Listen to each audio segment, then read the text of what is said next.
Hello, my name is Louis, and you have joined us for the first ever episode of Formula 1 Saturday Review. So, in Saturday Review, I'm going to be going through, first off, the grid from qualifying earlier today, and then we're going to be going through 3 news stories from this week. So, on pole position this week in Australia is Lewis Hamilton in the Mercedes. Second position is Valtteri Bottas, also in the Mercedes. Behind them, on the second row of the grid, it's Sebastian Vettel and Max Verstappen in the Ferrari and the Red Bull. Charles Leclerc is pushed back onto the third row of the grid with Romain Grosjean.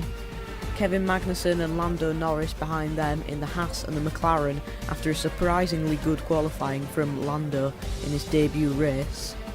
Behind them, Kimi Raikkonen and Sergio Perez in the Alfa Romeo and Racing Point. Behind them, on the 6th row of the grid, it's Nico Hülkenberg and Daniel Ricciardo, both in the Renault car. And then further back, moving down the grid, is Alexander Albon in the Toro Rosso, Antonio Giovinazzi in the Alfa Romeo, Daniel Kvyat in the Toro Rosso, Lance Stroll in the Racing Point, Pierre Gasly in the Red Bull after a shockingly bad qualifying, Carlos Sainz in the McLaren, George Russell and Robert Kubica bringing up the rear in the Williams.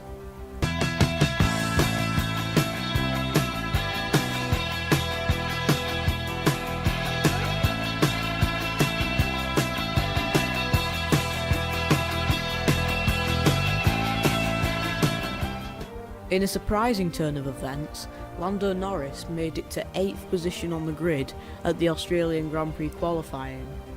According to him, he did not expect to be in the final part, and he replied in an interview that he definitely did not expect that. Zak Brown said that he exceeded where they thought they were going to qualify.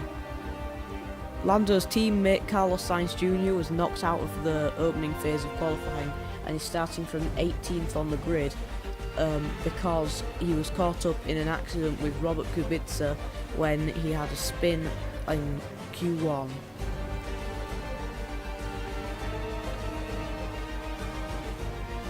According to Zak Brown, he's disappointed because up until that point the weekend had been good for both cars, and when one car is in Q3, he wants both of them to be there.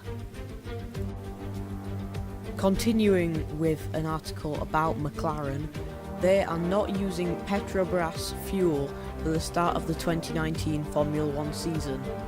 So they're not using the fuel because they are delaying their switch from BP and Castrol to Petrobras for 2019, because as McLaren F1 CEO Zak Brown said, it is a work in progress with the Petrobras product. It's not in the car, but he anticipates it will be in the car soon. Fuel and lubricant suppliers have developed even more performance differentiator in the V6 turbo hybrid engine era, so it's very important for McLaren that they manage to secure that new technology.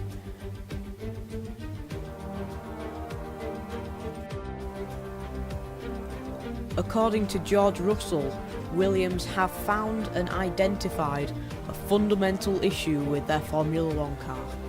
So, as you all know by now, Williams have had a very disappointing start to the season, turning up late to winter testing, and basically they've been at the back of the grid since then. Except that George Russell, the junior driver, says that he has found a major issue at his debut Grand Prix that could be, in his words, a decent step forward.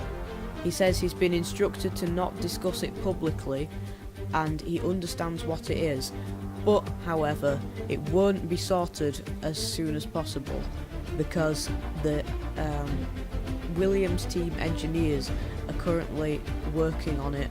However, it won't be until Azerbaijan or Spain in May and April where they expect to have had the problem rectified. Russell claims that an optimistic turnaround can be achieved. However, Robert Kubica was not excited and was not quite as optimistic.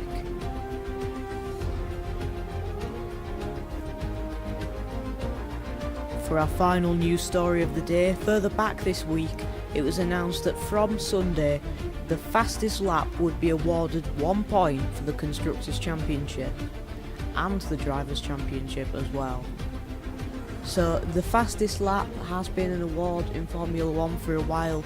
The DHL Fastest Lap Award, simply a little trophy that you got at each race. However, it's now been given some actual substance with a single point. But you may be thinking, well, surely it doesn't mean that much to bigger teams like Ferrari and Mercedes, and you'd be right, but for Toro Rosso, Williams or Renault, it might be the difference between their season, and unfortunately they will have to be in the top 10, so it could be a case of McLaren, Renault and Haas going all out in the last few laps just to see who can make that final point. Okay, thanks for joining us for Saturday Review. If you would like, please leave a comment, subscribe, that would be greatly appreciated. If you would also like to join my fantasy F1 server at Click the Apex, then that would be very much appreciated. However, thanks for tuning in today, and we'll see you next week.